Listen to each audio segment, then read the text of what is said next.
Morning student. आज हम लोग नया चैप्टर स्टार्ट करने वाले हैं जिस चैप्टर का नाम है सॉल्यूशन। बहुत ही बढ़िया चैप्टर, बहुत ही इंटरेस्टेड चैप्टर। ये ज्यादा थ्योरेटिकल नहीं है, है ना। ज्यादा से ज्यादा न्यूमेरिकल मिलेगा इसमें बनाने के लिए, है ना। तो ये चैप्टर बहुत लोगों को इंतजार भी था कि सॉल्यूशन कब पढ़ाएंगे। दूसरी चीज ये भी था कि बहुत सारे लोग पहले सॉल्यूशन ही पढ़ाते हैं, ठीक ना। सॉलिड स्टेट और सरफेस केमिस्ट्री लास्ट में पढ़ाता है सब लोग, ठीक ना। लेकिन मैं पहले सॉलिड पढ़ाया फिर सरफेस पढ़ाया, ठीक ना। अब हम लोग पढ़ेंगे सॉल्यूशन, ठीक है।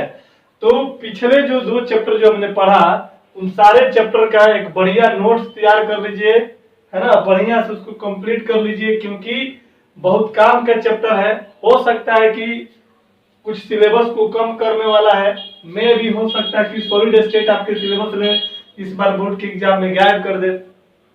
दूसरी चीज ये भी हो सकता है कि इस बार सिलेबस जो कम होने वाला है, सुनने में ऐसा आ रहा है कि 33% से लेकर के 40% तक सिलेबस कम होगा सीबीएसई बोर्ड वाले बच्चों का। और आपको ये भी बता दें कि शायद हो सकता है कि सीबीएसई बोर्ड इस बार का यानी कि जो 2021 में जो होने वाला जो एग्जाम है उसके पैटर्न में भी बदलाव लाने वाला है। शायद ऐसा सुनने को मिल रहा है मेरे को कि 50% ऑब्जेक्टिव क्वेश्चन होगा और 50% सब्जेक्टिव क्वेश्चन होगा। अर्थात कह सकते हैं कि जैसा बिहार बोर्ड एग्जाम ले रहा था 50% ऑब्जेक्टिव और 50% सब्जेक्टिव है, शायद उसी तौर पे 100% नहीं बोल सकता हूं क्योंकि ऑफिशियल कोई न्यूज इस तरह का नहीं है। बट एनवायरमेंट में ऐसा ही चल रहा है, एक्सपर्ट लोग ये बता रहे हैं कि शायद इस तरह का कुछ होने वाला है ना। तो पढ़ेंगे हम लोग सॉल्यूशन। मार्किंग स्कीम के हिसाब से देखा जाए तो सॉल्यूशन भी 4 नंबर्स के क्वेश्चन पूछते हैं सॉल्यूशन में। तो इसको स्टार्ट करते हैं, हम लोग लिखते हैं, ठीक ना। सॉल्यूशन में लगभग देखा जाए तो 50% सॉल्यूशन में आप लोगों को पढ़ा चुका हूं 11th क्लास में, है ना। मोलालिटी सॉल्यूशन में दो चीज पढ़ेंगे हम लोग। एक चीज तो पढ़ेंगे हम लोग कॉन्सेंट्रेशन यूनिट को पढ़ेंगे। कॉन्सेंट्रेशन टर्म जितने भी होते हैं, मोलालिटी, नॉर्मलिटी, फॉर्मेलिटी, स्ट्रेंथ, है ना। परसेंटेज मास है पढ़ सकते हैं, परसेंटेज वॉल्यूम पढ़ सकते हैं, परसेंटेज वेट बाई वॉल्यूम पढ़ सकते हैं, पीपीएम पढ़ सकते हैं। तो ये हो गया एक पार्ट जो कि हम लोग 11th में बहुत ही डिटेल और बहुत अच्छे क्वेश्चन भी हम लोगों ने कर दिया था। यहाँ पर हम लोग एनसीईआरटी को लेकर के चलेंगे। एनसीईआरटी का जितना भी क्वेश्चन होगा एक्सरसाइज एग्जाम्पल में सारा डील करेंगे, है ना। और दूसरा पार्ट है हमारा सॉल्यूशन का, उसका नाम है कोलिगेटिव प्रॉपर्टी, जो कि कोलिगेटिव प्रॉपर्टी से ज्यादा से कुछ क्वेश्चन पूछता है। अगर सॉल्यूशन चैप्टर से अगर क्वेश्चन पूछता है तो 90% क्वेश्चन जो होगा आपका कोलिगेटिव प्रॉपर्टी से होगा और 10% जो क्वेश्चन होगा वो आपको कंसंट्रेशन यूनिट से रहेगा। एक्चुअली में कंसंट्रेशन यूनिट को पढ़ना इसलिए जरूरी है क्योंकि ये कोलिगेटिव प्रॉपर्टीज को पढ़ने में काफी मदद करता है, ठीक है गाइस। तो चलिए स्टार्ट करते हैं हम लोग। लिखेंगे, हेडिंग डालिए सॉल्यूशन।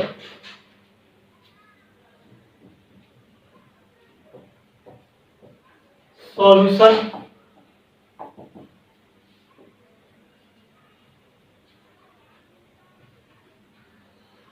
सॉल्यूशन नाम तो सुना ही होगा आप लोगों ने, है ना। बचपन से सुनते हैं इसको। हिंदी में क्या बोलते हैं? बिलियन बोला जाता है। क्या बोला जाता है इसको? बिलियन बोला जाता है। तो पहले जो डेफिनेशन की अगर बात करें तो लिखेंगे कि सॉल्यूशन जो होता है एक प्रकार का क्या होता है? होमोजीनियस मिक्सचर होता है। बहुत दिन से सुनते आ रहे हैं सॉल्यूशन क्या होता है बाबू? होमोजीनियस मिक्सचर होता है। क्या होता है? होमोजीनियस मिक्सचर होता है। जनरली हम लोग पढ़ते हैं कि मिक्सचर जो होता है एक प्रकार का इम्प्योर सबस्टेंस होता है जो दो या दो से अधिक कंपोनेंट को मिलाने से बनता है, ठीक ना। यहाँ पर जो सॉल्यूशन है, यहाँ पर सॉल्यूशन जो होगा होमोजीनियस बोलने का मतलब होता है, होमो का मतलब क्या होता है? सेम होता है। क्या होता है? सेम। यदि हम दो या दो से अधिक कंपोनेंट को एक साथ मिला दें तो मिलाने के बाद क्या होगा कि उनका जो प्रॉपर्टीज है या उनका जो कंपोजिशन है वो इंटायर सॉल्यूशन में क्या होगा? सेम होगा। जैसे मान लीजिए सपोज है कि यहाँ पर चीनी है ना, और यहाँ पर पानी में मिला दिए हैं। ये हमारा क्या है? वाटर है और प्लस क्या है बाबू? शुगर है। तो वाटर और शुगर को मिलाएंगे तो क्या बनेगा? सॉल्यूशन। अब होमोजीनियस मैंने बोला कि सॉल्यूशन सर बन गया, ये होमोजीनियस है।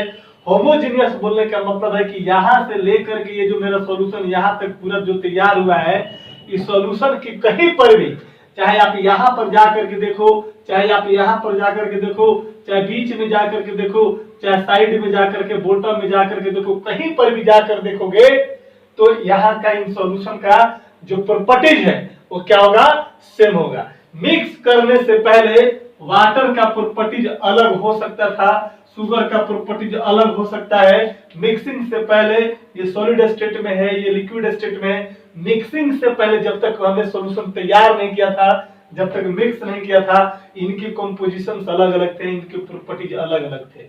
हो सकता है कि वाटर मेरा 10 लीटर है, ये मेरा हो सकता है कि 5 ग्राम में, कुछ भी हो सकता है 50 ग्राम से। तो यहाँ पर इनके कॉम्पोजिशन अलग अलग है, इनके प्रॉपर्टीज भी अलग अलग हैं, इनके फिजिकल स्टेट भी अलग अलग है। लेकिन जब हमने सॉल्यूशन तैयार कर दिया था तो पूरा इंटायर सॉल्यूशन में इन दोनों का प्रॉपर्टीज भी सेम, इन दोनों का कंपोजिशन भी सेम। मिलने से पहले जब तक इनको मिक्स नहीं किया गया था तो वाटर टेस्टलेस था, है ना, चीनी क्या था, मीठा था। यहाँ पर हमने इसमें मिक्स कर दिया, अब वाटर टेस्टलेस नहीं रहा। आई बस, चीनी की जो मिठास थी वो ओरिजिनल चीनी के मिठास से डिफर कर जाएगा। मिक्सिंग से पहले इनका प्रॉपर्टीज अलग अलग है, इनका कुछ और कैरेक्टर है, इसका कुछ और कैरेक्टर है। लेकिन जब इनको मिक्स कर दिया तो कहता है कि यहाँ पर जो प्रॉपर्टीज जो तैयार होगा, इन दोनों कंपोनेंट के इंडिविजुअल प्रॉपर्टीज से ये प्रॉपर्टीज क्या होगा, अलग होगा। यानी कह सकते हैं कि जो सॉल्यूशन तैयार हुआ ना तो ये वाटर का प्रॉपर्टीज शो करेगा और नहीं ये शुगर का प्रॉपर्टीज शो करेगा। क्लियर है? यानी कि ओवरऑल कह सकते हैं कि entire through out the solution जो होगा, इनके जो कंपोनेंट्स हैं, इनके प्रॉपर्टीज क्या होंगे, सेम रहेंगे इसमें। आई भाषा में इसी को बोला जाता है होमोजीनियस। क्लियर है? तो लिख देंगे हम लोग, लिखिए,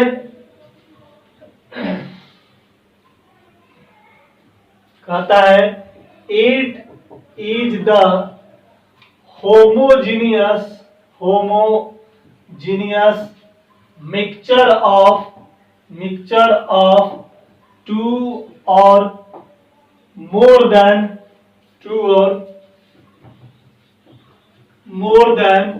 two components, ठीक है ना, is called solution। आई बात समझ रहे? लिखिएगा नेक्स्ट पॉइंट करके, द होमोजीनियस मीन्स, हमने बोला होमोजीनियस मिक्सचर है, तो होमोजीनियस मिक्सचर का मतलब क्या होता है, तो होमोजीनियस का मतलब होता है, homogeneous means the composition and properties of two components, two या more than two components, two और more than two components are same in entire solution, है ना। सेम बोलिए या आप यूनिफॉर्म बोलिए या आप कांस्टेंट बोलिए, सबका मतलब एक ही होता है, ठीक है ना। तो ये चीज को याद रखिएगा। होमोजीनियस का मतलब क्या होता है, सॉल्यूशन आपका होमोजीनियस मिक्सचर होता है। क्लियर है? कोई दिक्कत नहीं है? चलिए नोट कीजिए जल्दी से। हम लोग इसके आगे बात करते हैं कि जो सॉल्यूशन होगा, सबसे पहले हम लोग सॉल्यूशन के टाइप को पढ़ेंगे, है ना। फिर उसके बाद हम लोग देखेंगे कंसंट्रेशन पर चलेंगे हम लोग, ठीक ना। आज का क्लास सिर्फ इंट्रोडक्शन क्लास है सॉल्यूशन का, है ना। नेक्स्ट क्लास वाले कंसंट्रेशन पर पहुंचेंगे। चलिए लिखेंगे टाइप्स ऑफ सॉल्यूशन, लिखेंगे यहां पर टाइप्स ऑफ सॉल्यूशन के टाइप्स की बात किया जाएगा, है ना। तो पहला तरीका हम लोग पढ़ते हैं, एक में लिखिएगा कि on the basis of number of components to be mixed, यानी कि कितने कंपोनेंट्स को हम मिलाते हैं, ठीक ना। तो जब नंबर्स ऑफ कंपोनेंट्स की बात किया जाए, है ना, तो हम लोग कितने सॉल्यूशन को कितने पार्ट में क्लासिफाई कर सकते हैं? 2 पार्ट में क्लासिफाई कर सकते हैं। नंबर्स ऑफ कंपोनेंट का मतलब समझ आया ना? जैसे कोई सॉल्यूशन बना रहे, जैसे मैं एग्जांपल दिया था कि चीनी और पानी, तो सॉल्यूशन में कौन कंपोनेंट है? दो कंपोनेंट, एक चीनी और दूसरा क्या? पानी, ठीक है ना? तो उसी तरह 3 भी हो सकता है, जैसे हम लोग पिछले क्लासेस में सरफेस केमिस्ट्री में पढ़ा था, कोलोडियन सॉल्यूशन के बारे में पढ़ा था। तो कोलोडियन सॉल्यूशन में देखा गया था कि नाइट्रोसेलुलोज था, अल्कोहल था और ईथर था। तो पहले से अल्कोहल और ईथर मिक्स था और उसमें हम लोग क्या मिलाते थे? नाइट्रोसेलुलोज बनाते थे। तो वो भी एक प्रकार का सॉल्यूशन ही है ना? जिसमें क्या है, जिसमें कह सकते हैं कि 3 कंपोनेंट है, एक नाइट्रोसेलुलोज है, एक अल्कोहल है और दूसरा क्या है मेरा? ईथर है। तो जनरली जितने भी ऑर्गेनिक सॉल्यूशन होते हैं, जनरली जो ऑर्गेनिक सॉल्यूशन होते हैं, उनको ये माना जाता है कि उनके जो कंपोनेंट्स है मोर देन 2 कंपोनेंट होते हैं, ठीक है ना? ये चीज होता है। देखें, तो चलिए हम लोग बात करेंगे सबसे पहले on the basis of number of component to be mixed. देखिएगा, जो सॉल्यूशन होगा वो सॉल्यूशन आपका 2 प्रकार का होगा। एक सॉल्यूशन का नाम होगा, यहाँ पर ये कर लीजिएगा, बाइनरी सॉल्यूशन, बाइनरी सॉल्यूशन लिख लीजिएगा। और दूसरा जो होगा मेरा बी में लिखिएगा टर्नरी सॉल्यूशन, टर्नरी सॉल्यूशन होता है। बाइनरी सॉल्यूशन बोलने का मतलब क्या होता है बाबू? बाई का मतलब होता है 2, यानी कि वैसा सॉल्यूशन जो 2 कंपोनेंट को मिक्स करने से बनता है। तो यहां पर लिख देंगे solution which is formed by mixing of 2 component, 2 component, है ना? कैसे कंपोनेंट? कैसे? यहाँ पर लिख देना, सॉल्यूशन बराबर एक होगा सॉल्यूट होगा और दूसरा क्या होगा? सॉल्वेंट होगा। तो बाइनरी सॉल्यूशन का 2 कंपोनेंट कौन कौन बाबू? एक हमारा सॉल्यूट होगा और दूसरा क्या होगा? सॉल्वेंट होगा। तो देखो, तो सॉल्यूशन में कितने कंपोनेंट? एक कंपोनेंट और दूसरा कंपोनेंट। कहता है कि बाइनरी सॉल्यूशन वैसा solution which is formed by mixing of 2 components is called क्या? बाइनरी सॉल्यूशन, ठीक है ना? फिर होता है टर्नरी सॉल्यूशन, इसके बारे में क्या लिखेंगे? Solution which are formed by mixing of 3 components। कुछ जरूरी नहीं है, बहुत सारे कंपोनेंट्स होंगे। जैसे कि अब हम एयर की बात कर रहे हैं, हवा की बात कर ले, तो उसमें एक ही कंपोनेंट नहीं है। एयर जो होता है, कहा जाता है कि air is the homogeneous mixture, मतलब कि बहुत सारे गैसियस मिक्सचर है। नाइट्रोजन भी मिक्स है, हाइड्रोजन भी मिक्स है, CO2 भी मिक्स है ना? बहुत सारे चीजें, कार्बन मोनोऑक्साइड भी मिक्स है, कार्बन डाइऑक्साइड भी मिक्स है, इसके बाद आपका बहुत सारा हाइड्रोजन सल्फाइड भी मिक्स है, बहुत सारी चीजें क्या है? मिक्स्ड है। तो वहां पर यहाँ पर टर्नरी न बोलकर वहां पर पॉलिनोमियल सॉल्यूशन उसको बोल सकते हैं, जो बहुत सारी चीजों मिक्स बनता है, ठीक है ना? तो वहां पर नहीं करना है। हम लोग को जो सिलेबस में पढ़ाना है वो सिर्फ और सिर्फ बाइनरी सॉल्यूशन के बारे में पढ़ाना है, टर्नरी सॉल्यूशन के बारे में नहीं पढ़ाना है, ठीक है ना? तो चलिए, बाइनरी सॉल्यूशन समझ में आ गया, टर्नरी सॉल्यूशन समझ में आ गया। इसका एग्जांपल लिख लीजिएगा। चलो यहाँ पर लिखवा देता हूं, यहाँ पर दिखाई देगा, देखो यहाँ पर लिख लेना साइड में स्टार दे करके। बाइनरी जो सॉल्यूशन है इसका एग्जांपल लिख लेना, शुगर प्लस क्या बाबू? वाटर। हो गया, ज्यादा नहीं करना है। टर्नरी सॉल्यूशन का एग्जांपल लिख लेना, टर्नरी सॉल्यूशन का एग्जांपल कर लेना। इसका लिखना कोलोडियन सॉल्यूशन, इसका एग्जांपल क्या हो जाएगा? कोलोडियन सॉल्यूशन हो जाएगा। और कोलोडियन सॉल्यूशन में क्या क्या पाया जाता है बाबा? नाइट्रोसेलुलोज पाया जाता है, प्लस ईथर पाया जाता है, और प्लस क्या होता है? अल्कोहल पाया जाता है। तो जरा देख, तो यहाँ से हम लोग देखा जाएगा, अगर हम लोग बात करेंगे किसके बारे में? एग्जाम्पल के बारे में। तो बाइनरी के केस में क्या क्या है? शुगर प्लस वाटर, 2 कंपोनेंट है, एक सॉल्यूट की तरह काम करेगा, एक सॉल्वेंट की तरह काम करेगा। टर्नरी के केस में कोलोडियन सॉल्यूशन एग्जांपल लेकर दिखाया मैंने, एक नाइट्रोसेलुलोज, एक ईथर है और एक अल्कोहल है। इसमें 3 कंपोनेंट है, कौन कौन? एक हो गया नाइट्रोसेलुलोज, एक हो गया ईथर, तीसरा क्या हो गया, अल्कोहल हो गया। क्लियर है? तो आपके जो सिलेबस जो आपका बोलता है वो सिलेबस में पढ़ना है सिर्फ और सिर्फ बाइनरी सॉल्यूशन के बारे में। क्लियर है? तो इसकी कहानी यहीं तक सुना, इसके बारे में ध्यान नहीं देना है, आपको यहां चलना है। ठीक है, जल्दी से नोट कीजिए फटाफट। आइए थोड़ा देखते हैं। बाइनरी सॉल्यूशन कहता है कि सॉल्यूट और सॉल्वेंट के मिक्स करने से बनता है। तो देखते हैं कि सॉल्यूट क्या होता है और सॉल्वेंट क्या होता है।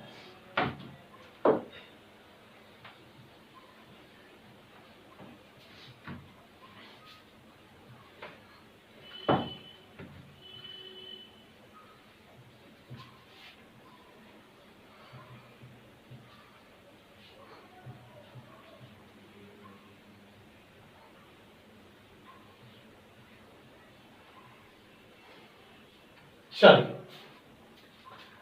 ए में क्या था मेरा, बाइनरी सॉल्यूशन था।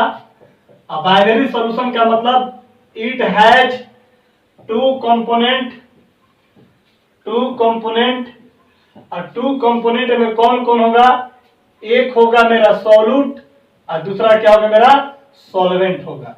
यानी कि ये हमारा जो सॉल्यूशन हो गया, ये सॉल्यूशन कितने कंपोनेंट से मिलकर बना है, टू कंपोनेंट से, एक सॉल्यूट दूसरा क्या सॉल्वेंट। अब बात आएगी यहां पर लिख लीजिएगा कि सॉल्यूट किसको बोलते हैं सर, तो लिखिएगा सॉल्यूट जो होता है सॉल्यूशन में लेस क्वांटिटी में प्रेजेंट होगा। ठीक है ना, किसके रिस्पेक्ट में लेस क्वांटिटी में होगा, सॉल्वेंट के रिस्पेक्ट में। ठीक है, तो लिखेंगे it is the component of solution which are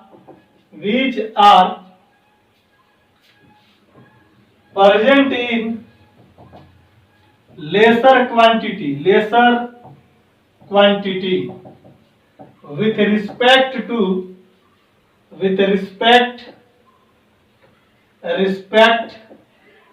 to solvent। याद रखना सॉल्यूशन है और सॉल्यूशन में सॉल्यूट के बारे में पता करना है, तो ये चीज बताना पड़ेगा कि सॉल्यूशन में जो कम क्वांटिटी में प्रेजेंट होगा, वैसा कंपोनेंट जो बहुत ही कम क्वांटिटी में प्रेजेंट हो, तो उसको बोलेंगे क्या, सॉल्यूट बोलेंगे। किसके रिस्पेक्ट में कम होगा, सॉल्यूशन के रिस्पेक्ट में नहीं, किसके रिस्पेक्ट में होगा, सॉल्वेंट के रिस्पेक्ट में। आई बात समझ में? चलो तो हो गया। दूसरा मेरा क्या है, सॉल्वेंट। सॉल्वेंट क्या है, इट इज द कंपोनेंट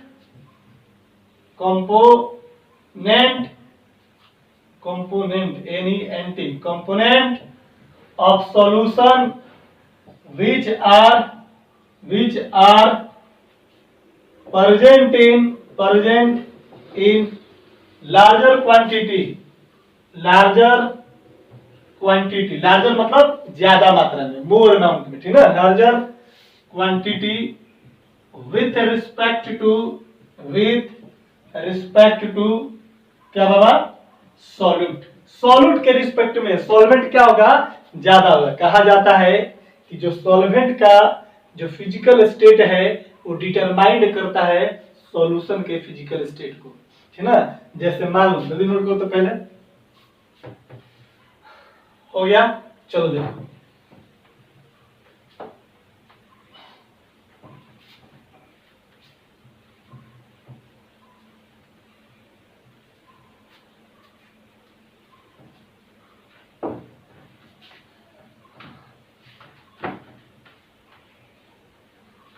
देखो इस तरह से पॉइंट देकर लिखिएगा, लिख लो यहां पर सॉल्वेंट में करके, the physical state of solvent determine the physical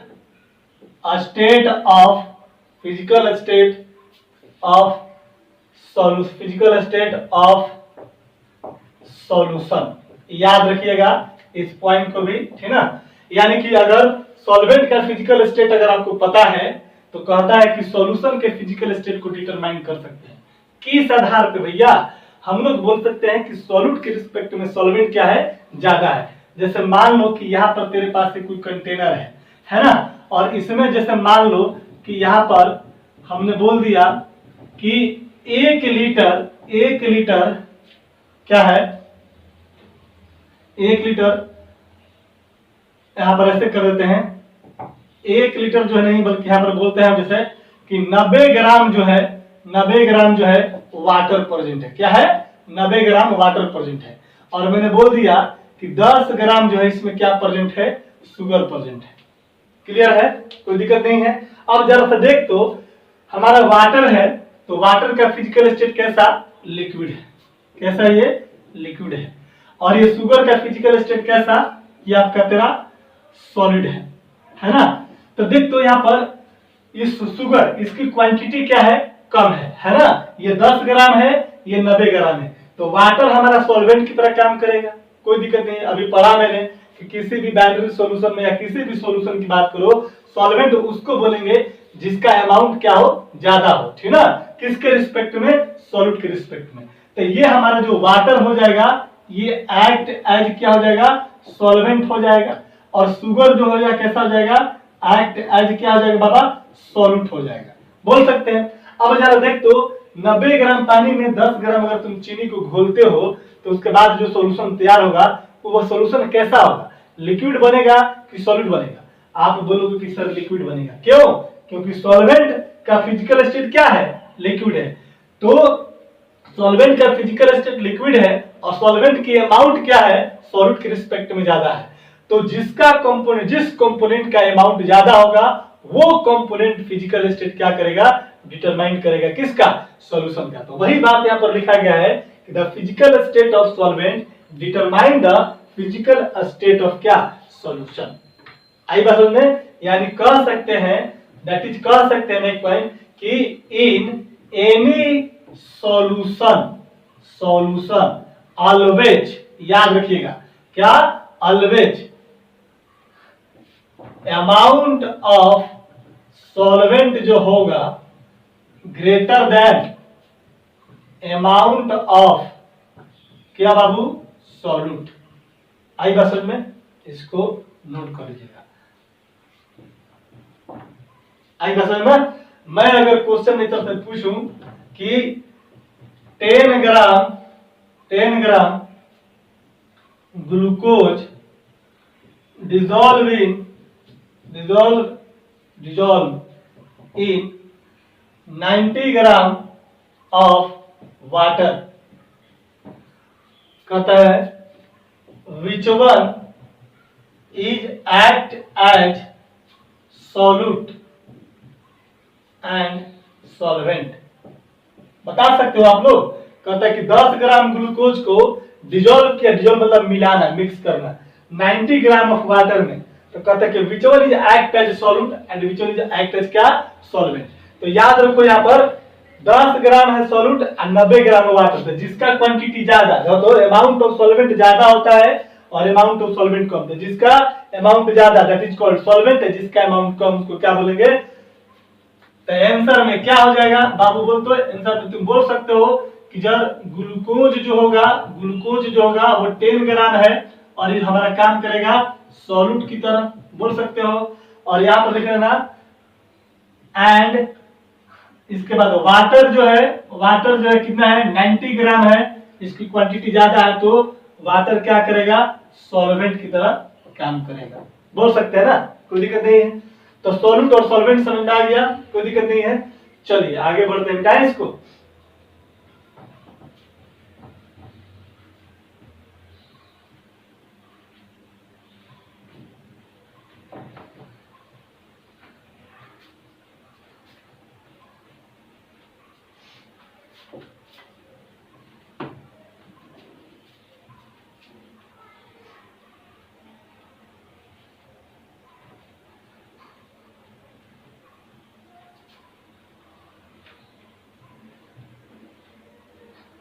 चलो पहला क्लासिफिकेशन देख लिया, बाइनरी सॉल्यूशन क्या होता है, टर्नरी सॉल्यूशन क्या होता है।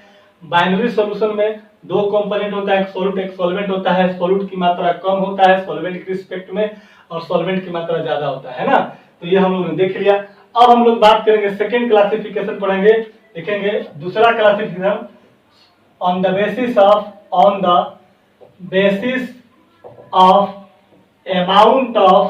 amount of solute present in solution।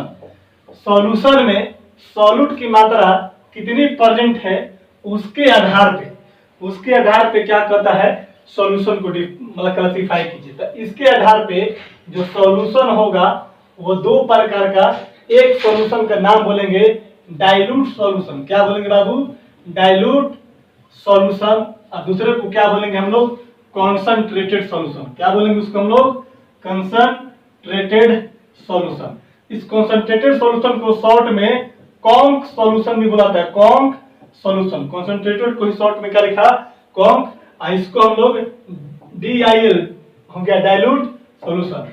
दिल सॉल्यूशन नहीं पढ़ना, इसको क्या पढ़ना है? डाइल्यूट सॉल्यूशन पढ़ना है ना। तो बार बार क्वेश्चन में या लैंग्वेज में भी मैं पूरा डाइल्यूट में लिखवा करके DIL कर दूंगा, तब समझ लीजिएगा, ठीक है। तो क्या होता है डाइल्यूट सॉल्यूशन और क्या होता है कॉन्संट्रेटेड सॉल्यूशन? डाइल्यूट सॉल्यूशन वैसा सॉल्यूशन होगा जिसमें सॉल्यूट की मात्रा कम प्रेजेंट रहेगा। देखो कोई भी सॉल्यूशन है उसमें सॉल्यूट की मात्रा सॉल्यूशन के रिस्पेक्ट में किसी भी सॉल्यूशन में है ना, सॉल्यूट की मात्रा सॉल्वेंट के रिस्पेक्ट में कम पाया जाएगा, है ना। तो उसको हम लोग बोलेंगे डाइल्यूट सॉल्यूशन। यहाँ पर भी सेम केसेज होगा, लेकिन यहाँ पर कॉन्सेंट्रेटेड और डाइल्यूट बोलने का क्या मतलब है? मतलब है कि अगर सॉल्वेंट की क्वांटिटी को फिक्स कर दिया जाए, है ना, क्या किया जाए? सॉल्वेंट की क्वांटिटी को, सॉल्वेंट के अमाउंट को फिक्स कर दिया जाए, तो हम लोग उस केस में हम लोग डिसाइड कर सकते हैं, डिटरमाइन कर सकते हैं कि कौन डाइल्यूट होगा और कौन कॉन्सेंट्रेटेड होगा। सॉल्यूशन चाहे डाइल्यूट हो, सॉल्यूशन चाहे कॉन्सेंट्रेटेड हो, सॉल्यूट की मात्रा ऑलवेज सॉल्वेंट के रिस्पेक्ट में क्या होगा? कम होगा, ठीक है ना। लेकिन वहां पर भी हम लोग को डिसाइड करना है कि कौन सा जो होगा कंसंट्रेटेड है और कौन सा मेरा क्या है? डाइल्यूट है। ऐसे केसेस में हम लोग देखते हैं ये चीज, ऐसे केसेस में हम लोग ये चीज देखते हैं कि सॉल्वेंट का क्वांटिटी फिक्स है कि नहीं, ठीक ना। नोट कीजिए इसको, देखते हैं बारी बारी सामने।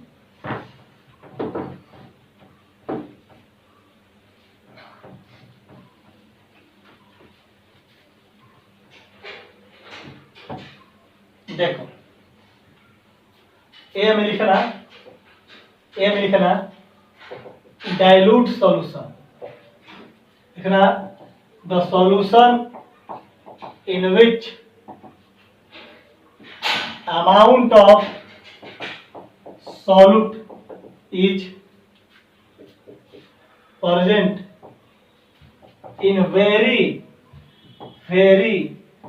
less quantity। याद रखना, बहुत कम, लेस क्वांटिटी,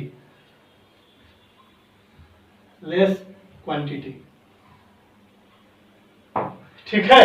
उसको क्या बोलेंगे? Dilute solution. कंपैरिजन करना हम, ठीक ना। फिर बी में लिखना कॉन्सेंट्रेटेड सॉल्यूशन। क्या लिखेंगे? The solution in which amount of solute is present in larger quantity. अब आपको समझ में ये आना चाहिए कि सर एक तो हमारा वेरी लेस क्वांटिटी में प्रेजेंट है और एक में कहते हैं कि सर सॉल्यूट जो है लार्जर क्वांटिटी में प्रेजेंट है। और अभी आप बोलोगे कि सर अभी आपने बताया कि सॉल्यूट कम होता है सॉल्वेंट के रिस्पेक्ट में, है ना। यहाँ पर आपने लार्जर बताया, यहाँ पर लेस बताया। ये किस आधार पे बोला आपने? इस आधार पर मैंने बोला कि जब सॉल्वेंट का मात्रा क्या है, क्वांटिटी क्या हो जाएगा? कांस्टेंट हो जाएगा। जैसे एग्जाम्पल के तौर पे देखो, यहाँ पर ये हमारे पास एक कंटेनर है, समझ लीजिए बात। और यहाँ पर कह सकते हैं कि यहाँ पर 1 लीटर क्या है मेरा? वाटर है, H2O है ना। और इस 1 लीटर में हमने क्या किया? 5 ग्राम शुगर को मिलाया। क्या किया? 5 ग्राम शुगर को मिलाया। ये सॉल्यूशन आपका ए हो गया, ठीक है। और सेम यहाँ पर एक और सॉल्यूशन में तैयार कर रहा हूं, इसमें भी आपका वाटर की जो क्वांटिटी है 1 लीटर क्या है, H2O है, ठीक ना। और यहां पर हमने क्या किया कि यहां पर हमने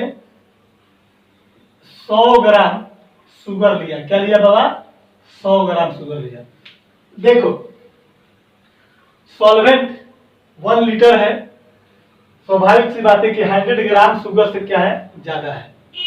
तो जिसकी क्वांटिटी ज्यादा होती है उसको बोलते हैं सॉल्वेंट, और जिसकी क्वांटिटी कम होती है उसको बोलते हैं सॉल्यूट बोलते हैं। यहाँ पर भी 1 लीटर वाटर है और इसमें कितना है, 5 ग्राम क्या है, शुगर है। तो यहाँ पर भी अगर हम बात करेंगे तो यहाँ पर भी इसकी क्वांटिटी कम है शुगर की, तो इसको बोलेंगे सॉल्यूट और इसको क्या बोलेंगे, सॉल्वेंट। तो कॉन्सेंट्रेटेड और डाइल्यूट डिसाइड करने के लिए जरूरी है कि सॉल्वेंट की जो क्वांटिटी है वो आपका क्या है, कम होना चाहिए, है ना। मैंने ऐसे नॉर्मल में समझाने के लिए बता रहा हूँ, है ना, ये कोई एक्सपेरिमेंटल नहीं है। आई बात समझ में। हम मान लो कि 2 ग्राम चीनी या 10 ग्राम वाटर मिला के तो वो भी हमारा सॉल्यूशन बन जाएगा, है ना। और हमने क्या की कि 15 ग्राम वाटर ले लेंगे और उसमें 10 ग्राम मान लो कि शुगर मिला के तो वो भी हमारा क्या हो गया, सॉल्यूशन बनेगा। वो ज्यादा मीठा लगेगा और ये कम मीठा लगेगा। जिसकी मिठास ज्यादा उसको बोलेंगे कॉन्सेंट्रेटेड हो गया। आई बात सुनिए, यहाँ पर कहने का मतलब कि आपको एक आइडिया में दे रहा हूं कि यहाँ पर क्या है कि यहाँ 1 लीटर पानी है और यहाँ पर 100 ग्राम शुगर को मिलाया। यहाँ पर 1 लीटर पानी है, यहाँ पर 5 ग्राम को मिलाया, तो इसकी अमाउंट लगभग क्या है, कांस्टेंट है, 1 लीटर है, 1 लीटर यहाँ पर भी है ना। लेकिन यहाँ पर शुगर की मात्रा क्या है, कम है, और इसमें शुगर की मात्रा क्या है, ज्यादा है। तो जिस सॉल्यूशन में सॉल्यूट की मात्रा क्या हो, ज्यादा हो, उसको बोलेंगे कॉन्सेंट्रेटेड, और जिस सॉल्यूशन में सॉल्यूट की मात्रा कम हो उसको क्या बोलेंगे, डाइल्यूट बोलेंगे। तो यहाँ पर देखा जाए तो क्या हो जाएगा, सॉल्यूशन जो ए हो जाएगा, सॉल्यूशन जो ए होगा उसको हम लोग बोलेंगे डाइल्यूट, और सॉल्यूशन जो बी हो जाएगा उसको क्या बोलेंगे हम लोग, कॉन्सेंट्रेटेड सॉल्यूशन बोलेंगे। डाइल्यूट सॉल्यूशन और ये हमारा कॉन्सेंट्रेटेड सॉल्यूशन। आई बात समझ में। तो इस तरीके से हम लोग डाइल्यूट और कॉन्सेंट्रेटेड, एक्चुअली में डाइल्यूट और कॉन्सेंट्रेटेड में अंतर ये बताइएगा, देखा जाएगा टेक्निकली तरीका से, तो कितना सॉल्वेंट की मात्रा फ्री है, किसके रिस्पेक्ट में, सॉल्यूट की मात्रा में, एक दूसरे के सॉल्यूशन के रिस्पेक्ट में। जैसे यहाँ पर समझाता हूं, लिखना नहीं है, ये इसको नोट कर लीजिए। चलो देखो सॉल्यूशन तैयार कैसे होता है, एक बार हम इसको डिस्कस कर देता हूं, है ना। फिर उसके बाद जो है आप इसको वो कर लीजिएगा। देखो हमारा क्या कहने का मतलब है, ये है मेरे पास एक कंटेनर है, हमने बोला कि यहाँ पर 1 2 3 4 5 6 7 8 9 10 11 12, ये हमारा वाटर के मॉलिक्यूल्स हैं। क्या है ये बाबू, ये हमारा वाटर मॉलिक्यूल है। वाटर मॉलिक्यूल बोलने का मतलब क्या है मेरा, ये हमारा सॉल्वेंट है। आई बात समझ में। अगर कोई सॉल्वेंट का नाम नहीं लिखा है किसी क्वेश्चन में, ठीक ना, तो हम मानेंगे वाटर। क्यों, क्योंकि वाटर को यूनिवर्सल सॉल्वेंट के नाम से जाना जाता है, ठीक ना। अगर क्वेश्चन में कोई दे दिया तो अच्छी बात है, अगर नहीं दिया कि कोई सॉल्वेंट ही है तो सीधा मानेंगे क्या कि मेरा वाटर ही होगा, ठीक है ना।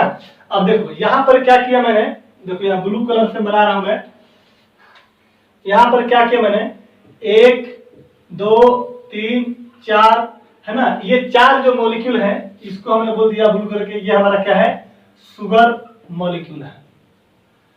आपको पता होना चाहिए कि अगर ये सॉल्यूशन तभी बनेगा जब सॉल्यूट और सॉल्वेंट के बीच में क्या होता है, केमिकल रिएक्शन होता है।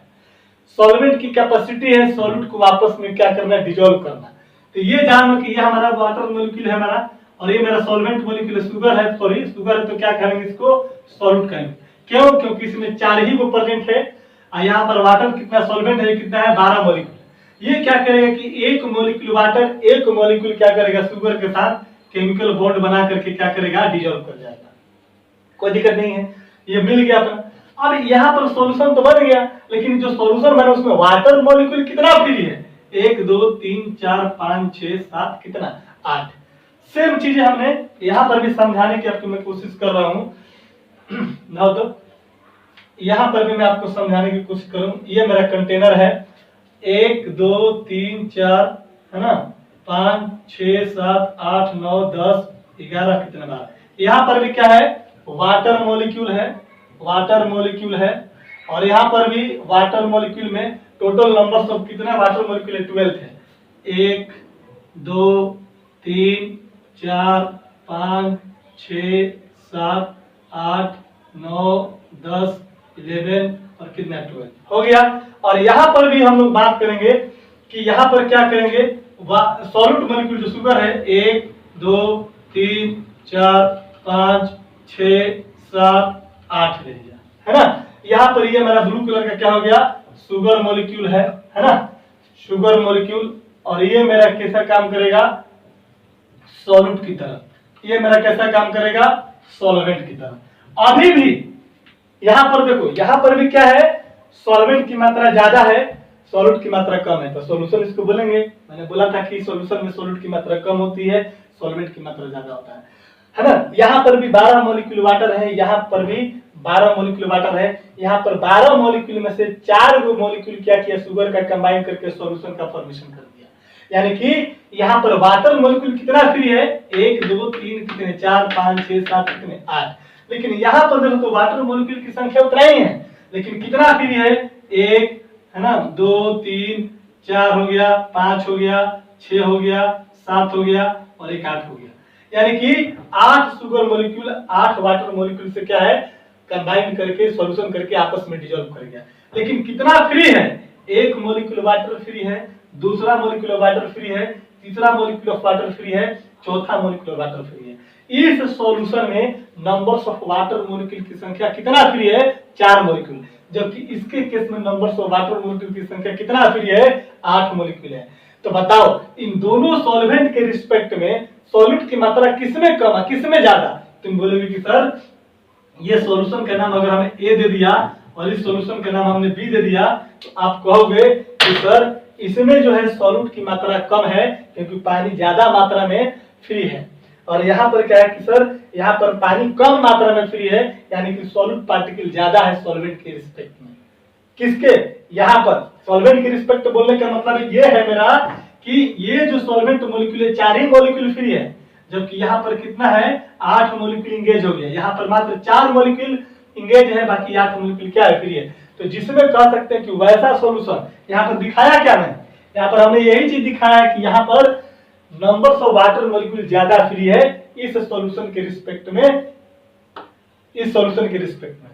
यहाँ पर क्या है, वाटर मॉलिक्यूल ज्यादा फ्री है इस सॉल्यूशन के रिस्पेक्ट में। यहाँ पर ओनली कितना है, 4 वाटर मॉलिक्यूल फ्री है, जबकि क्या है यहाँ पर 8 वाटर मॉलिक्यूल फ्री है ना। या कह सकते हैं कि लेस शुगर मॉलिक्यूल है, शुगर मॉलिक्यूल है, और यहाँ पर क्या है, मोर शुगर मॉलिक्यूल है, सॉल्वेंट के रिस्पेक्ट में नहीं, किसके रिस्पेक्ट में, एक दूसरे के रिस्पेक्ट में। इस सॉल्यूट इसमें जो ये जो सॉल्यूशन है इसके रिस्पेक्ट में और इसके की बात हो रही है, आई बात समझ में। इसलिए हम लोग क्या बोलेंगे कि ए जो होगा इसको बोल देंगे हम लोग डाइल्यूट सॉल्यूशन, और इसको क्या बोल देंगे, कॉन्संट्रेटेड सॉल्यूशन। आप तो क्लियर हो जाना चाहिए मेरे ख्याल से, है ना, कि सॉल्यूट किसको, किसी भी सॉल्यूशन में ये चीज अलग याद रखिएगा कि सॉल्यूट की मात्रा कम रहेगा, सॉल्वेंट की मात्रा ज्यादा रहेगा, आई बात समझ में। लेकिन हमेशा अगर बात करेंगे हम, जब भी बात करेंगे हम लोग डाइल्यूट और कॉन्सेंट्रेटेड की बात करेंगे तो कंपेरिजन कर लीजिएगा, है ना, सॉल्वेंट रिस्पेक्ट। एक मॉलिक्यूल यहाँ पर है, एक सॉल्यूशन है तो उसमें वाटर मॉलिक्यूल कितना है और इसमें है तो वाटर मॉलिक्यूल कितना है, उन दोनों में सॉल्यूट के रिस्पेक्ट में कंपेरिजन करेंगे तो इसमें कितना वाटर मॉलिक्यूल फ्री है और इसमें कितना वाटर मॉलिक्यूल है। जिसमें वाटर मॉलिक्यूल ज्यादा फ्री होगा उसको बोलेंगे डाइल्यूट, जिसमें वाटर मॉलिक्यूल कम फ्री होगा उसको क्या बोलेंगे, concentrated. That's it, note this. चलिए देखेंगे हम लोग तीसरा जो सॉल्यूशन का जो क्लासिफिकेशन होगा, सॉल्यूशन का जो टाइप होगा, वो कहता है कि फिजिकल स्टेट ऑफ सॉल्वेंट के आधार पे। हमने अभी भी बताया था आपको कि किसी भी सॉल्यूशन में जो सॉल्वेंट होता है वो फिजिकल स्टेट ऑफ सॉल्यूशन को क्या करता है, डिटरमाइन करता है। अगर आपको सॉल्यूशन का फिजिकल स्टेट जानना है तो सबसे पहले सॉल्वेंट के फिजिकल स्टेट जान लीजिए। तो कहता है कि सॉल्वेंट के फिजिकल स्टेट के आधार पर देखा गया तो सॉल्यूशन कितने प्रकार का, 3 प्रकार का। कौन कौन? एक होता है गैसियस सॉल्यूशन, दूसरा होता है लिक्विड सॉल्यूशन और तीसरा होता है सॉलिड सॉल्यूशन। ठीक है ना। अब यहाँ पर देखो तो टाइप ऑफ सॉल्यूशन देख लिया 3 प्रकार का, गैसियस, लिक्विड और क्या, सॉलिड सॉल्यूशन। अब बात करेंगे कि सॉल्यूट क्या क्या है। तो सॉल्यूट का अगर फिजिकल स्टेट क्या है, गैस। हम लोग को सॉल्यूट के फिजिकल स्टेट वैरी करेगा उससे हमको मतलब नहीं है, लेकिन सॉल्वेंट के फिजिकल स्टेट हमारा वैरी नहीं करना चाहिए। तो गैसियस सॉल्यूशन बोलेंगे तो वैसा सॉल्यूशन जिसमें सॉल्वेंट क्या हो, ऑलवेज एंड ऑलवेज सॉल्व क्या हो, गैसियस स्टेट में होना चाहिए। आई बात समझ में। तो देखो सॉल्यूट को गैस लिया, सॉल्वेंट हमारा क्या है, गैस। तो गैस को गैस में मिक्सचर करेंगे तो उसको बोलेंगे गैसियस सॉल्यूशन। ठीक ना। क्या है, mixture of N2 plus O2, गैसों का मिक्सचर, नाइट्रोजन गैस और ऑक्सीजन गैस को मिक्स करेंगे तो गैसियस सॉल्यूशन तैयार होगा। उस सॉल्यूशन का फिजिकल स्टेट भी क्या, गैस। क्यों? क्योंकि सॉल्वेंट का फिजिकल स्टेट क्या है, गैस। ठीक है। फिर देखेंगे गैसियस सॉल्यूशन में दूसरा कि अगर सॉल्यूट का फिजिकल स्टेट लिक्विड ले लिया है, सॉल्वेंट हमारा गैस ही रहेगा, है ना, तो कहता है कि क्या बनेगा, फिर भी हमारा गैसियस सॉल्यूशन ही बनेगा। इसका एग्जांपल क्लोरोफॉर्म और नाइट्रोजन गैस का मिक्सचर जो होता है वो क्या कहलाता है, गैसियस सॉल्यूशन। क्लोरोफॉर्म क्या होगा, सॉल्यूट हो जाएगा और नाइट्रोजन क्या हो जाएगा, मेरा गैसियस हो जाएगा, मतलब कि सॉल्वेंट हो जाएगा। ठीक ना। तो सॉल्वेंट हमारा क्या है, गैस, गैस और क्या है, गैस। यहाँ पर देखिए तो तीसरा इसका देखिए, अगर सॉल्यूट हमारा सॉलिड ले लेते हैं और सॉल्वेंट हमारा गैस ही रहता है ना, तो उसका वो भी टाइप हमारा क्या कहलाएगा, गैसियस सॉल्यूशन ही कहलाएगा। इसका एग्जांपल कैम्फोर जो होता है, कैम्फोर को किस में मिला दिया, N2 में। यहाँ पर जितने भी हैं आपको O2 हो गया, N2 हो गया, N2 हो गया, ये सब क्या कहलाएंगे, सॉल्वेंट कहलाएंगे। और सॉल्वेंट कैसे है मेरे भाई, सब गैस के गैस। क्लियर है ना। लिक्विड सॉल्यूशन, पहला फिजिकल स्टेट लिया सॉल्यूट का, गैस, सॉल्वेंट मेरा लिक्विड। दूसरा लिया लिक्विड, फिर लिया हमारा लिक्विड, तीसरा लिया सॉलिड, फिर लिक्विड। यानी कि सॉल्वेंट का फिजिकल स्टेट हमेशा क्या है, लिक्विड। सॉल्यूट का चेंज करेंगे, जैसे गैस को लिक्विड मिलाएंगे तो ऑक्सीजन डिजॉल्व इन वाटर, पानी में, पानी भी एक प्रकार का सॉल्यूशन है, उसमें क्या प्रेजेंट है, ऑक्सीजन गैस प्रेजेंट है। ठीक है। दूसरी चीज देखो यहाँ पर ये भी लिक्विड सॉल्यूशन, लिक्विड का है, लिक्विड को फिर मिलाएंगे किसमें, लिक्विड में, जैसे इथेनॉल और क्या, वाटर। आप जो ड्रिंक वाइन जो पीते होते हैं तो पीते समय लोग क्या मिलाता है, पानी में वाइन को मिलाता है ना, तो पानी भी लिक्विड है यानी सॉल्वेंट है, और अल्कोहल यानी इथेनॉल भी क्या है, मेरा लिक्विड है। तो लिक्विड यहाँ पर वो मत समझिएगा कि लिक्विड को लिक्विड में मिला दिया तो मेरा इमल्शन बन जाएगा। यहाँ पर मिलाने के बाद इनकी प्रॉपर्टीज और कंपोजिशन इंटायर सॉल्यूशन में क्या रहेगा, सेम रहेगा। यहाँ पर होमोजीनियस बनाएगा, जबकि क्लोराइड में क्या था, हेट्रोजीनियस था। सॉलिड है, लिक्विड में मिला दिया, जैसे ग्लूकोज प्लस वाटर हो गया, है ना, शुगर प्लस वाटर हो गया, तो सारे के सारे हम बता क्या रहे हैं, फिजिकल स्टेट ऑफ सॉल्वेंट के आधार पर, कि जो फिजिकल स्टेट सॉल्वेंट का है वही मेरा सॉल्यूशन होगा। जैसे कि फिजिकल स्टेट सॉल्वेंट का गैस गैस गैस है, तो सॉल्यूशन क्या है मेरा, gaseous. Physical state of solvent अगर लिक्विड लिक्विड लिक्विड है तो गैस का नाम क्या है, लिक्विड सॉल्यूशन। ठीक उसी प्रकार से अगर सॉलिड सॉल्यूशन की बात करेंगे तो physical state of solvent solid solid solid रहेगा, और सॉलिड अपना चेंज करेगा अपना, तो उसको भी क्या बोलेंगे, सॉलिड सॉल्यूशन। इसका मतलब यह है कि हर टाइप के सॉल्यूशन में, चाहे गैसियस हो, चाहे लिक्विड हो, चाहे सॉलिड हो, सॉल्वेंट का अमाउंट जो होगा सॉल्यूट के रिस्पेक्ट में क्या है, ज्यादा है, तभी तो वो अपना फिजिकल स्टेट सॉल्यूट पर ज्यादा डोमिनेट करता है, जिसकी वजह से सॉल्यूशन का फिजिकल स्टेट आप आसानी से क्या कर ले रहे हो, डिटरमिन कर ले रहे हो। क्लियर है गाइस। चलिए तो ठीक है, ये आपका एग्जांपल है।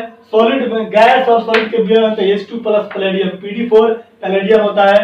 लिक्विड को हम लोग मिलाएंगे सॉलिड में तो मरकरी प्लस सोडियम, मरकरी हमारा मेटल है, लिक्विड स्टेट में है, सोडियम भी मेरा मेटल है, तो मरकरी प्लस सोडियम के मिक्सचर को क्या बोलते हैं, अमलगम बोलते हैं। क्या बोलते हैं डियर, एमलगम बोलते हैं। ठीक ना। यहाँ पर सॉलिड है, यहाँ पर भी सॉलिड है, कॉपर को गोल्ड में मिला दिया, यानी गोल्ड की क्वांटिटी ज्यादा होगी किसके रिस्पेक्ट में, कॉपर का, तो कॉपर और गोल्ड बन गया, है ना। तो जितना भी यहाँ पर जो राइट साइड में लिखा गया सब क्या है, सॉल्वेंट है। ठीक है। तो ये हो गया 3 प्रकार का हम लोग का देखा, हम लोग 3 क्लासिफिकेशन देखा हम लोग को सॉल्यूशन का। ठीक ना। पहला देखा कि अमाउंट ऑफ सॉल्यूट के आधार पर, फिर देखा हम लोगों ने किसके आधार पर भाई, बाइनरी सॉल्यूशन, टर्नरी सॉल्यूशन, है ना, मैंने कंपोनेंट के नंबर्स ऑफ कंपोनेंट पर देखा और यहाँ पर फिजिकल स्टेट पर देखा। ठीक है, तो चलिए ये हो गया सॉल्यूशन का बेसिक इंट्रोडक्शन हो गया कि सॉल्यूशन क्या है, होमोजेनियस मिक्सचर है। होमोजेनियस मिक्सचर का मतलब होता है कि कंपोनेंट को मिक्स करेंगे तो मिक्स करने के बाद उनका प्रॉपर्टीज और कंपोजिशन इंटायर सॉल्यूशन में थ्रू आउट द सॉल्यूशन क्या रहेगा, यूनिफॉर्म रहेगा। ठीक है, नोट कीजिए, इसको मिटा दें। चलो अब हम लोग बात करेंगे कि सॉल्यूशन में हम लोग को पढ़ना क्या क्या है ना, इसको जरा सा देखते हैं।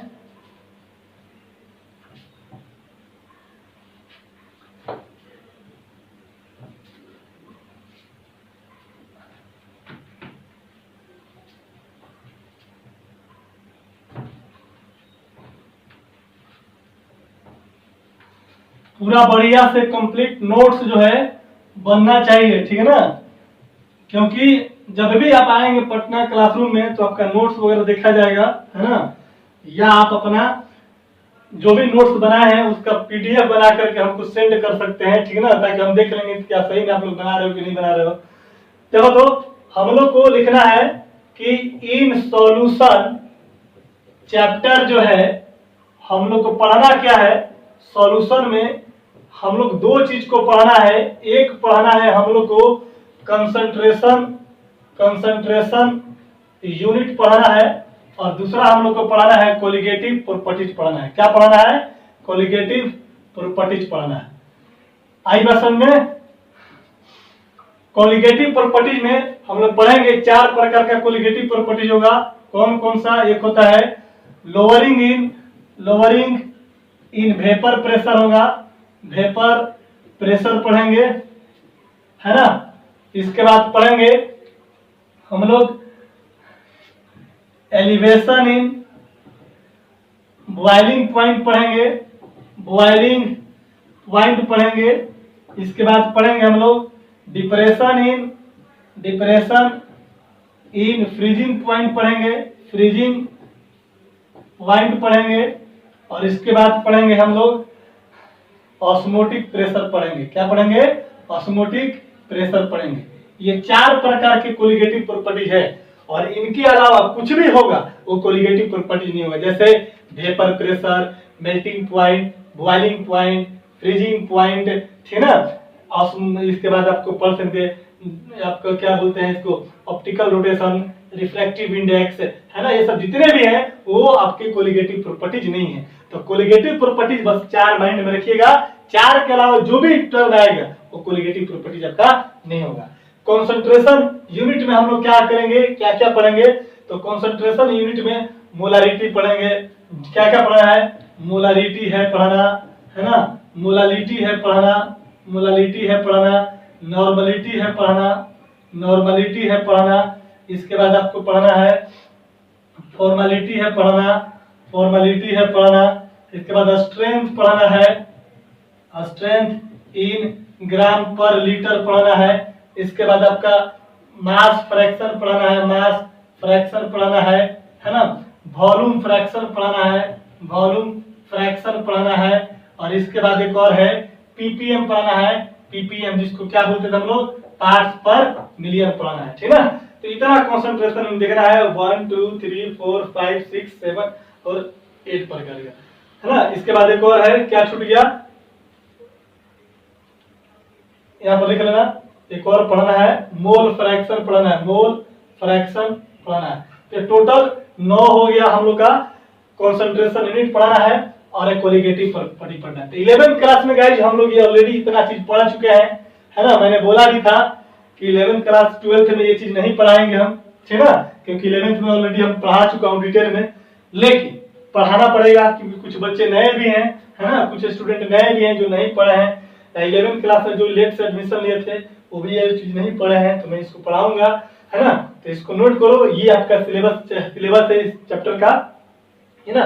नोट करिए जल्दी से फटाफट। इसमें और भी पढ़ना है, हेनरी लॉ पढ़ना है, ठीक है ना, तो सब पढ़ेंगे, आइडियल नॉन आइडियल पढ़ेंगे।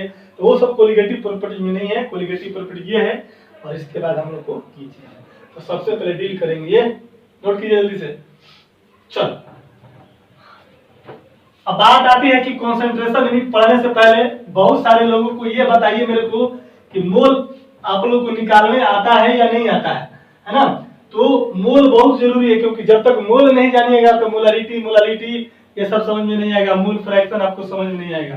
तो मोल बहुत जरूरी है, मोल नहीं समझ में आएगा तो ऑस्मोटिक प्रेशर नहीं आएगा, है ना, क्योंकि वहां पर कॉन्सेंट्रेशन टर्म आएगा ऑस्मोटिक प्रेशर में सीआरटी। तो सी क्या कॉन्सेंट्रेशन, कॉन्सेंट्रेशन क्या होता है, मोल पर लीटर होता है। तो मोल हर जगह आएगा। तो जिनको नहीं पता है, हालांकि मैं उनको एक बार हिंट कर देता हूं, है ना, लिख लीजिए जरा सा, थोड़ा सा बेसिक देख लेता है। आज हम लोग लिखेंगे कॉन्सेंट्रेशन को पढ़ने के लिए मोल जानना जरूरी है आपका, ठीक है ना। लिख लीजिए थोड़ा सा शॉर्ट में, ज्यादा नहीं बढ़ाना, लिखेंगे कैलकुलेशन ऑफ मोल। मोल है क्या, मैं डिटेल नहीं करने वाला हूं, बस आपको फॉर्मूला लिखवा दूंगा जिसकी वजह से मोल आपको निकालना आ जाएगा। कहता है कि मोल जो है it is 7th SI unit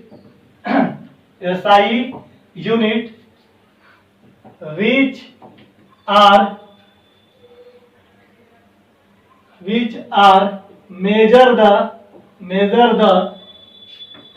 amount of substance, amount of क्या बाबू, सबस्टांस।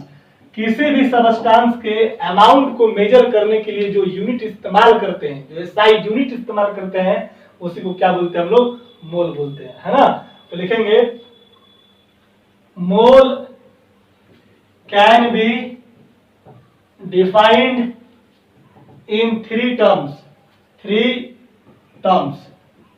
कौन कौन लिखेंगे, ए में लिखेगा mole in terms of number of particle. कोई पार्टिकल दिया रहेगा, पार्टिकल में क्या क्या हो सकता है, पार्टिकल में एटम हो सकता है, पार्टिकल में मॉलिक्यूल हो सकता है, पार्टिकल में आयन हो सकता है, पार्टिकल में क्या हो सकता है बाबा, इलेक्ट्रॉन हो सकता है, प्रोटॉन हो सकता है, न्यूट्रॉन हो सकता है, कुछ भी हो सकता है, ठीक है ना। तो mole in terms of number of particle, इसके केस में कहता है कि मोल जो निकालना होगा तो मोल बराबर कहता है कि गिवन नंबर ऑफ पार्टिकल का दिया हुआ संख्या डिवाइडेड बाय क्या करना, एवोगाड्रो नंबर। एवोगाड्रो नंबर का वैल्यू कितना होता है, 6.022 इंटू 10 टू द पावर कितना, 23। आई बात समझ में, नोट कीजिए इसको। मोल क्या करना है, मोल बहुत जरूरी है, तो मोल निकालना सीख लेते हैं क्योंकि जरूरत पड़ेगा मोल का। तो मोल निकालने के लिए क्या करता है कि कोई भी पार्टिकल दिया है, उसका नंबर दिया हुआ क्वेश्चन में, उसके नंबर में एवोगाड्रो नंबर से क्या कर देना है, डिवाइड कर देना है, तो मोल निकल जाएगा, ठीक है ना। चलो एक एग्जांपल कर लेते हैं, बस क्लियर हो जाएगा। ये सब पढ़ा चुका हूं डिटेल 11th क्लासेज में, है ना, ज्यादा इस पर ध्यान देने की जरूरत नहीं है, आपको आता है सब कुछ। आज थोड़ा बेसिक था तो मैं बच्चों को थोड़ा सा देख लिया, कुछ नए बच्चे भी हैं, है ना। लिखेंगे क्वेश्चन कर रहे हैं कि calculate the number of mole of sodium contain 3.011 into 10 to the power 23 number of sodium atom. यानी कि सोडियम का मोल निकालना है, कितना दिया हुआ सोडियम एटम की संख्या इतना दिया हुआ है। तो सिंपल सा तरीका है, क्या हो जाएगा, मोल ऑफ सोडियम बराबर कितना हो जाएगा मेरे भाई, बोलो, गिवन नंबर, अब बटा में कितना है 6.022 इंटू 10 टू द पावर कितना 23। गिवन नंबर कितना है सोडियम का 3.011 into 10 to the power 23 divided by कितना 6.022 इंटू 10 टू द पावर कितना 23। ये कैंसिल हो जाएगा, ये कट जाएगा आपको दो बार में, 1/2 बराबर 0.5 मोल। गाइस जो नए बच्चे हैं वो ऑलरेडी पढ़ चुके हैं, मैं अपने यहाँ जो बच्चे 12th में जो इवनिंग वाले बैच में थे उन बच्चों को मैं ये सब पढ़ा भी चुका हूँ, ठीक है ना। निकालने का तरीका सारा चीज, लेकिन कुछ बच्चे और भी जुड़े हुए हैं इस ऑनलाइन प्लेटफॉर्म पे मेरे साथ, जो है जिनका एडमिशन नहीं हुआ है ना, वो बच्चे अपना 11th क्लास किसी भी टीचर के पास पढ़े हुएगा तो आप लोग एक बार कॉपी लौट के देख लीजिएगा, ठीक ना। चलो दूसरा में पढ़ेंगे, ए में देख लिया, बी में लिखेंगे मोल इन टर्म्स ऑफ मास के लिए। मास के टर्म में मोल को कैसे डिवाइड करेंगे, यहाँ पर दो तरीका पढ़ेंगे। इसमें पहला लिख देना mole in terms of atomic mass. Atomic mass, यहां पर जो हम लोग मोल निकालेंगे लिखेंगे मोल फॉर एटम या एलिमेंट, है ना, या कोई एटॉमिक आयन। एटॉमिक आयन की बात करेंगे। एटॉमिक आयन का मतलब कोई एटम है, जैसे मान लो सोडियम है, इस पे पॉजिटिव चार्ज बना है, इसको सोडियम एटम नहीं बोलेंगे बल्कि सोडियम आयन बोलेंगे, ठीक ना। तो इसके केस में मोल बराबर कितना होता है, गिवन वेट ऑफ एटम या एलिमेंट जो भी दिया रहेगा डिवाइडेड बाई कितना बाबा, atomic weight of that atom. जिस एटम का निकालना एटॉमिक वेट ऑफ एटम या एलिमेंट, आई बात समझ में। तो वहां से हम लोग क्या कर सकते हैं, मोल निकाल सकते हैं, ठीक ना। कोई भी अगर एटम दिया रहेगा, मास के टर्म में दो तरह का मास पढ़ेंगे, एक एटॉमिक मास के टर्म में और एक मॉलिक्यूलर मास के टर्म में, ठीक ना। तो जब एटॉमिक मास किसका होगा, एटॉमिक नाम से पता चलता है कि एटम है, कोई एलिमेंट है। तो अगर वहां पर किसी एटम या एलिमेंट के मोल की बात करेगा तो वहां पर क्या करेंगे, उस एटम का given mass, given weight, WT को हम लिखे हैं शॉर्ट में वेट, WT का मतलब होता है वेट, शॉर्ट में लिख दिया है, ठीक ना, या मास, आई बात समझ में, वेट या मास करते हैं। गिवन वेट, जिस एलिमेंट का निकालना उस एटम के क्वेश्चन में दिया रहेगा गिवन वेट, और उसका एटॉमिक मास आपको याद रखना है। एटॉमिक मास याद होगा तो गिवन वेट बटा एटॉमिक मास कर देंगे, बन जाएगा।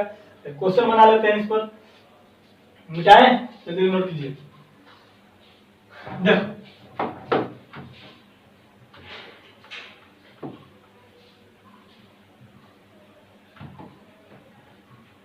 जैसे मैं क्वेश्चन दे दूं,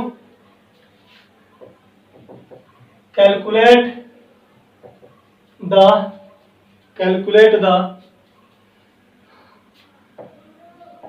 मोल ऑफ सोडियम इन कितना में 69 ग्राम ऑफ सोडियम। सोडियम का मोल निकालना है कितना ग्राम में, 69 ग्राम में, 69 ग्राम में। तो हम लोग जानते हैं मोल बराबर क्या होता है, फॉर्मूला गिवन वेट, यानी कि गिवन वेट किसका, सोडियम का, गिवन वेट ऑफ सोडियम बटा में एटॉमिक वेट ऑफ क्या हो जाएगा बाबा, एटॉमिक वेट ऑफ सोडियम हो जाएगा। कोई दिक्कत नहीं है। फॉर्मूला क्या बोलता है, गिवन मास बटा एटॉमिक मास। सोडियम का गिवन मास कितना दिया, 69 ग्राम का फॉर्मूला बनाएंगे 69। सोडियम का एटॉमिक मास कितना होता है, एटॉमिक वेट कितना होता है, 23 होता है। तो 23 23 दिया कितना हो जाएगा, 69, यानी कि 3 मोल हो गया। आज कोई दिक्कत नहीं है। इसी में क्वेश्चन में लिख देता हूं, एक और क्वेश्चन बताइए।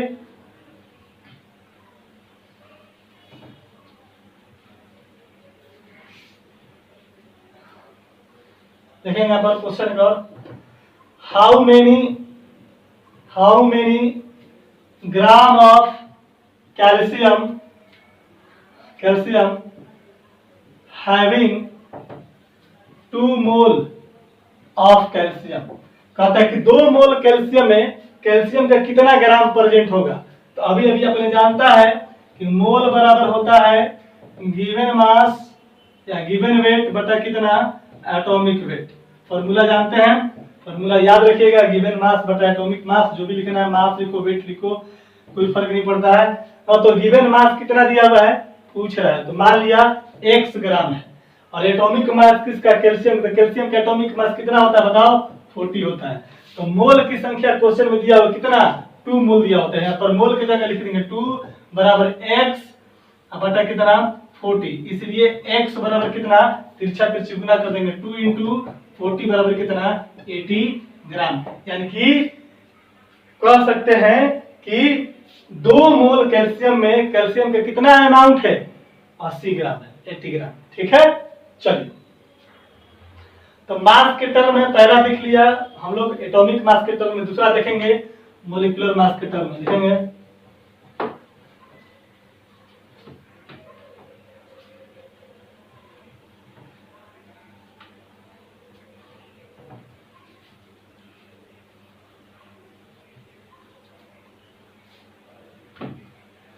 दूसरा लिख लेना, mole in terms of molecular mass, molecular mass, या मोलिकुलर मास को हम लोग मोलर मास भी बोलते हैं। क्या बोलते हैं बाबू? मोलर मास भी बोलते हैं। कंफ्यूजन में मत रहिएगा, ठीक है ना। देखो यहां पर अगर हम बात कर लेंगे तो इसके लिए जो मोल होता है वो कहता है गिवन वेट बटा क्या होता है, molecular weight. Molecular weight, weight में मास में कंफ्यूज मत कीजिएगा, गिवन वेट बोले या गिवन मास बोले या मोलिकुलर मास बोले, ठीक है ना। ये होता है फॉर्मूला। अब क्वेश्चन देखो लोग बोलेंगे कि 1 point how many mole are present in 18 gram 1.8 gram of water बोले तो H2O। कहता है कि H2O के 1.8 ग्राम में कितना मोल होगा। तो सिंपल मोल का फॉर्मूला आपको आता है, मोल बराबर तुम क्या बोलोगे, गिवन वेट ऑफ कितना H2O डिवाइडेड बाई कितना मोलिक्यूलर वेट ऑफ H2O। तो गिवन वेट H2O का कितना दिया हुआ बाबा, 1.8 ग्राम दिया हुआ है। तो 1.8 वाटर का मोलिकुलर मास कितना होता है तो निकालने आता है ना, मोलिकुलर मास H2O का मोलिकुलर मास क्या परसेंट है, हाइड्रोजन को दो, तो 2 गुना हाइड्रोजन का एटॉमिक मास कितना होता है 1 प्लस ऑक्सीजन की संख्या को 1, तो 1 गुना ऑक्सीजन का एटॉमिक मास कितना 16, तो 2 1 जा 1 2 प्लस 16 1 जा 1 कितना 16 इक्वल टू कितना हो जाएगा 18, है ना। तो 18 हो जाएगा। इसका यूनिट क्या होता है मोलिकुलर मास का, ग्राम पर मोल होता है, ठीक है ना। तो यहाँ पर गिवन मास H2O का 1.8 और H2O का मोलिकुलर मास कितना 18, इसको कैंसिल करोगे तो कितना हो जाएगा 1/10 यानी 0 पॉइंट कितना 1 मोल। आई बस समझ में। तो ये हो गया मास के टर्म में। तो अभी जो इस चैप्टर में जो इस्तेमाल होने वाला है सबसे ज्यादा 99.999% यही वाला मोल का इस्तेमाल होगा, क्योंकि कोई भी सॉल्यूट होगा तो कोई कंपाउंड या मॉलिक्यूल होंगे, और कंपाउंड और मॉलिक्यूल की जब भी बात होगी तो यहाँ पर हम लोग क्या करेंगे, गिवन वेट बटा उसका मॉलिक्यूलर वेट। अब मॉलिक्यूलर वेट आपको निकालने आना चाहिए, है ना। ये बहुत बच्चा वाला चीज है, ठीक है। ये सब आप कर चुके हैं बहुत पहले, ठीक है। चलो अब लास्ट बच गया हम लोग का, तीसरा लिखेंगे वॉल्यूम के टर्म में। जल्दी कीजिए, देखो यही वाला इस्तेमाल होगा हर जगह, ठीक ना। बाकी जो बताया वो याद नहीं होगा, लेकिन क्वेश्चन है कभी इधर उधर दाएं बाएं करके पूछ लिया तो आपको किसी प्रकार का दिक्कत नहीं होना चाहिए।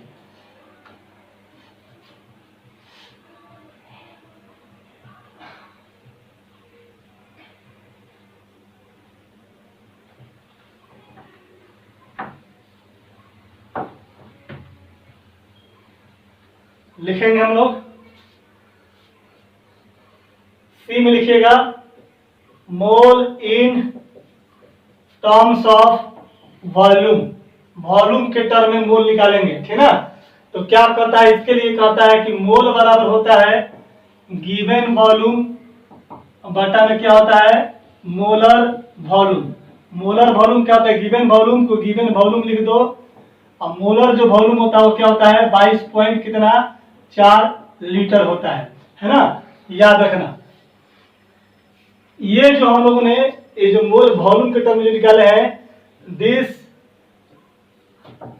Mole is calculated for gaseous substance. याद रखना किसके लिए बाबू, गैसियस सब्सटेंस के लिए निकालते हैं। किसके लिए निकालते हैं, गैसियस सब्सटेंस के लिए, सॉलिड सब्सटेंस के लिए नहीं। गिवन वॉल्यूम बटा में क्या मोलर वॉल्यूम। मोलर वॉल्यूम क्या होता है, कोई भी गैस का लिख लो यहाँ पर स्टार्ट करके, मोलर वॉल्यूम क्या होता है लिखेंगे the volume of the volume of 1 mole of any gas at STP या NTP। STP क्या होता है बाबू? S for standard, T for temperature, P for pressure. Standard temperature and pressure या इसी को नॉर्मल टेम्परेचर एंड प्रेशर बोलते हैं, ठीक ना। कॉपी देख लीजिएगा, डिटेल करवाया गया है। The volume of 1 mole of any gas at STP और NTP is equal to 22.4 litre, 22.4 litre, है ना। This is called molar volume. क्या बोलेंगे इसको? मोलर वॉल्यूम बोलेंगे। हमेशा याद रखिए किस में रहता है? लीटर में रहेगा ये, ठीक है ना। तो क्वेश्चन में अगर मिलीलीटर में दिया रहेगा तो इसको मिलीलीटर में चेंज कर देंगे, आई बोलते हैं, या जो मिलीलीटर में दिया रहेगा उसको मिलीलीटर में चेंज कर देंगे, या फिर दोनों को इसको चेंज कर देंगे, यानी कि एक ही यूनिट सिस्टम में होना चाहिए, ठीक है ना। चलो क्वेश्चन बना लेते हैं हम लोग, बता दें। देखो गैसियस के लिए निकालेंगे, है ना, गैसियस सॉल्यूट हो, है ना, उसके लिए बात की जाएगी यहाँ पर।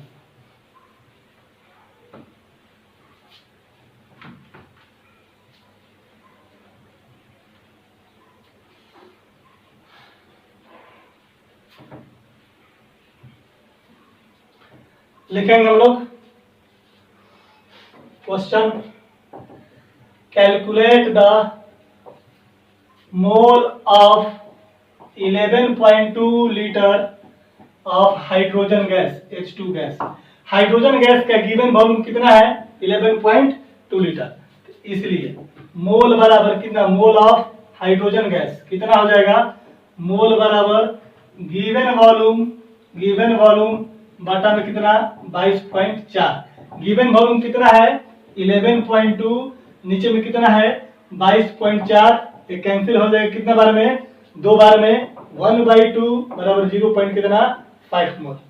इसी में क्वेश्चन में ऐसे पूछ दूं कि how many mole of O2 in 5.6 ml।